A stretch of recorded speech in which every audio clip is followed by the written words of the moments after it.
Hello everyone, welcome back to another video. Today we are going to be doing my 2026 official hurricane season forecast, or at least the first update of it. Like I said, I would either release it today, March 7th, or Tuesday, March 10th. The updates, the European model updates that I wanted to include in this video did come out. So that was going to determine whether it's today or Tuesday. They did come out a couple days ago. So we are able to do it today. And something quick to say before I'll reiterate at the end of the video. I am doing a separate rainfall forecast that will come out later today, so stay tuned for that. That will come out later this evening. Anyway, without further ado, let's get started. So, first thing we're going to be looking at is the NOAA Coral Reef Watch Daily, the SST and sea surface temperature. So really, everyone's about that. We are currently in neutral going to an LD. I think we're just all I know is that we're in neutral right now. But warmer waters off the coast of South America, the western side of South America, but also in the Gulf of America, Mexico, whatever we call it, the Caribbean, open Atlantic, mid-Atlantic region, pretty widespread sea surface temperature being above average. So yeah, something that's very notable as we go into the hurricane season, get closer to mid-May, July, August, etc. To watch, because obviously that determines the energy that storms can use to strengthen. So first, let's look at all the anomalies. So yeah, the Nina 3.4 index, that's what determines whether we're in a El Nino, La Nina. It's a ways off of the South American western coast off Lake Peru.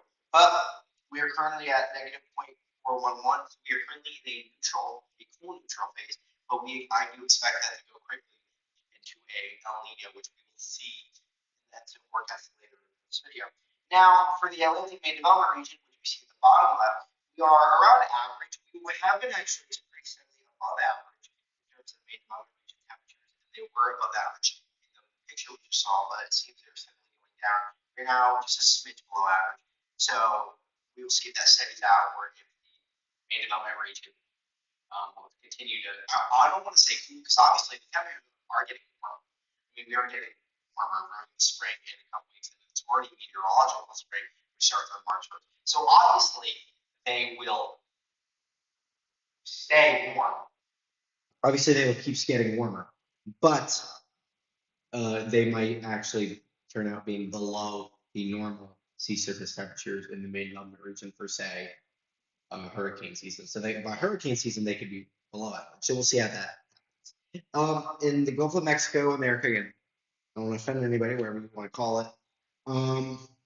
We're actually very steadily above average. So in the Gulf, I'm just going to call it, it went down a little bit, but we are still notably above average in the Gulf. So that could mean something during the hurricane season if this sticks, that we could see this could aid in either the development or the strengthening of systems in the Gulf. Either systems that go into the Gulf or just systems that form in the Gulf. So just like Tropical Storm Nestor, for example, in 2019 is what I mean by systems that like form in the Gulf. But yeah, the Caribbean we do see varying above normal sea surface temperatures. So that could aid in the development of and strengthening of storms in the Caribbean as we see. But as we go towards hurricane season. So all indications point to a warm Atlantic. And obviously we're probably going to see that. Obviously we've had a lot of warm years recently, so these temperatures are skewed up. But this does not mean totally active hurricane season, et cetera, or really warm Caribbean, major hurricane, like what we saw in 2020. It does not mean that at all. No, we'll get to that why. So first off, let's look at the ENSO forecast. So actually, we are in neutral, like I said, but this is a little older forecast. This is the one that was made at the beginning of the month of February. The March one as they come out. But we were in La Nina at the time.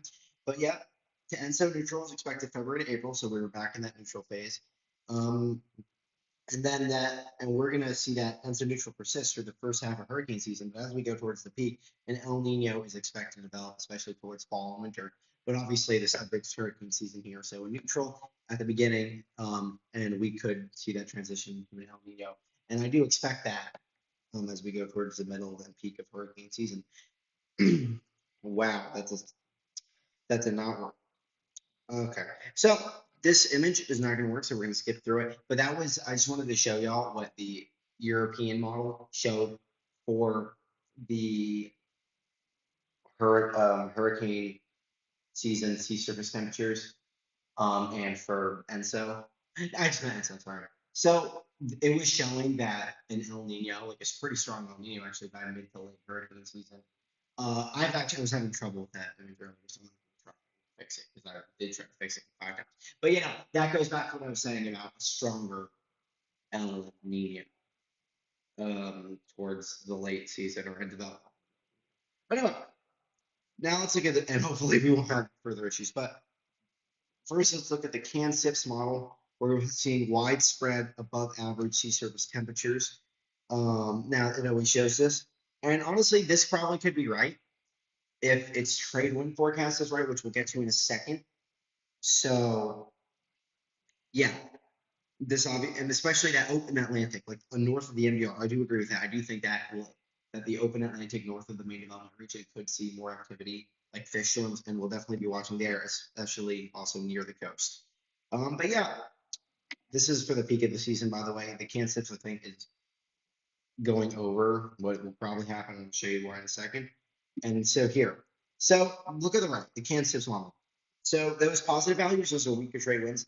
Maybe sorry, I don't know if you heard that, but anyway, it favors more development of storms, strengthening really relies on other things, but well, they can also help with that. But weaker trade winds. Now it shows it for pretty much the entire Atlantic, with the exception of like the subtropics. Now, if you look at the CFS on the left, which is honestly has been more reliable recently, they show weaker trade winds near just the Gulf and near the coast and stuff, but the stronger trade winds in the Caribbean and main development region, which could make sea surface temperatures cooler, and and again that leads to like less development, but also just less systems in that area, which could inhibit those above average, and all that goes back to these stronger trade winds in the Caribbean and main development region that the CFS shows could inhibit a very above average sea surface temperatures in those regions, like main development region and the Caribbean, like the CFS shows. Now, according to the CFS, that's no problem. We trade winds, very warm sea surface temperatures, but the CFS model pretty much always shows stuff like that, and it doesn't really seem like that's going to happen this year. I'm leaning a little more towards the CFS. And again, with this shear, we're seeing very different things. Pretty much for the entire Atlantic, except the subtropics, we are seeing below average shear for the CAN-SIPS on the right, but on the left, we see above average shear for the Caribbean and main development region, which is going to hit the systems. And I honestly, due to analog years, and due to just the CFS being a little more reliable, the CAN-SIPS history of just like showing insanely active, favorable seasons, I'm aiming a little more towards the CFS, which, and obviously the above average shear could, I mean, systems can still develop, but it will be hard for them to strengthen. But also in worse situations, they could just stop low pressure systems from developing, especially as we go towards the African monsoon season. But it does show near in the Gulf and near the southeastern coast of the United States and in the open Atlantic below average shear, which goes back to what I was saying. I think we have a very active open Atlantic. Going to the precipitation forecast again, CAN-SIPS on the left showing very above average precipitation for pretty much the whole Atlantic, especially that open Atlantic and the Caribbean. But there, CAN-SIPS, the CFS, is showing above average precipitation in the Gulf near the southeastern coast and open Atlantic, while the MDR and Caribbean are just very below average. And again, I agree with that. I do think we'll see very um, much more notable and higher chances of activity and development in the Gulf, near the southeastern coast of the United States, and just the open Atlantic, where storms could track through, develop, strengthen, etc. But it's not looking too promising for the MDR and Caribbean outside of CAN-SIPS, which I'm not really trusting. Yes, okay. These other images work. I was worried that all the European models. So this is why. Look at the European model. Very below average temperature precipitation, for the Caribbean and main development region. But as you go north towards the Florida, the open Atlantic, and especially like off the southeastern coast and the Gulf and in the Atlantic, more above average precipitation anomalies, so that's really where we're going to be seeing more notable chances of activity. So it's really looking like the main development region and Caribbean are going to be seeing much less systems and activity. And that is definitely due to those stronger trade winds, which it seems like we will be having due to that El Nino development. And that's really going to limit systems and development, or try to at least, below like the latitude of the Bahamas. I mean, there still will be systems there, but it will just be harder for that stuff to happen. And that is further shown by, if you look at the Eastern Pacific there, and even into the Western Pacific, like, dang, insane anomalies of above average precipitation. So that really shows a very above average Eastern Pacific and Western Pacific hurricane season. So that is definitely something to watch for those people. This is not going to work. So you know what I'm going to do, y'all? Hold up. Okay, there we go. So, sorry, I got it to work. So we see that for the hurricane and typhoon frequency forecast, we are in the Atlantic, the European. This is only up to September, so this is not the full season forecast. This is just up to September, so up to the peak. But there's still like a second peak in October, so this doesn't include that. But for hurricanes, so 74 miles an hour, Category 1 and up, we are expecting below average. The up to September 4.7 hurricanes, so like 4 to 5, when the average is 6, so 5.6, that rounds up to 6. So that definitely shows either below average activity, but also just those stronger trade winds and below average precipitation and below average and potentially due to those stronger trade winds, below average sea surface temperatures. Basically, systems could still form, but they'll have a hard time strengthening. And this is shown by the below average ACE European forecast. It's like 0.8, 80% of the average. So definitely below average. Like, we can see active years. Like you saw in my preliminary forecast, we had active analog years for this season, but they didn't have like a bunch of tropical storms, but they didn't have a lot of hurricanes, and therefore the ACE was like 30, even though there was still a good amount or notable amount of tropical storms. And the reason I'm focusing on like how I'm saying like storms could still develop, but they just will be weak in quotations, because storms can still be strong. I just mean like not major hurricanes. But the reason I'm saying all that is because look at the tropical storm frequency. It's expected to be average according to the European model up to September. So this shows that we could be still seeing up to an average season, but these storms just might not be reaching hurricane status. And again, that is shown by the ACE. In contrast, you look at places like the Western Pacific, which, holy crap, insane numbers there.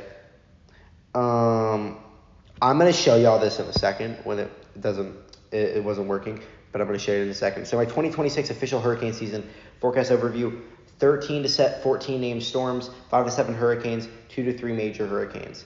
And analog years include relatively inactive years like 2015 and 1994. That is, especially in terms of hurricanes. So that's why those numbers all the numbers are lower, but especially disproportionately lower the hurricane and major hurricane numbers. So weaker tropical systems. I don't mean like 40 mile an hour, 35 mile an hour tropical depressions, and they die immediately. No, that stuff doesn't really happen as much anymore. I just mean like not Category 2 hurricanes, or maybe there'd just be like an excess amount of tropical storms like we saw. I think it was like 2023. There was like 21 tropical storms. Oh, no, I think it was 2021, sorry. It was 2021 or 2023, we saw a very high amount of tropical storms and only an average number of hurricanes. There were still notable tropical storms, but maybe not hurricanes or major hurricanes. That is what I mean. That's why weaker is in quotation marks. So quantity over quality.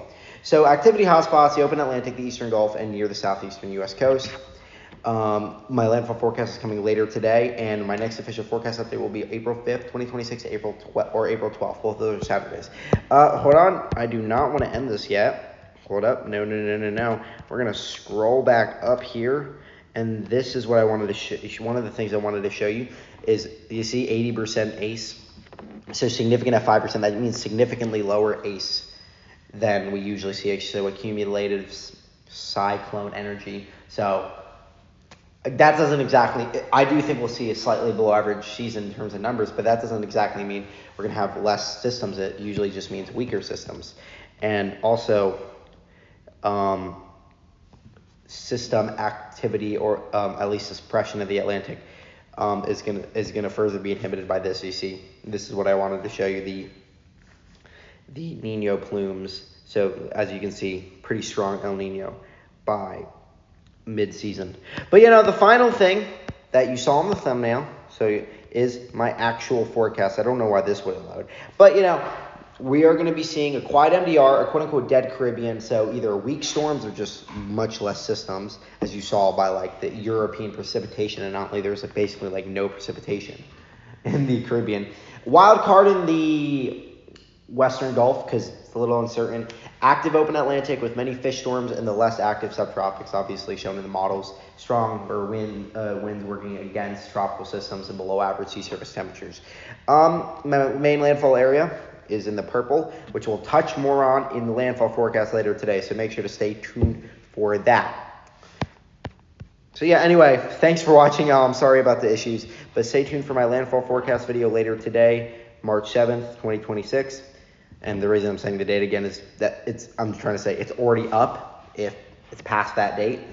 And hopefully we won't have any more problems in the video later, but if we do, I'll just do what I did in this video. But anyway, y'all, have a great day, and bye.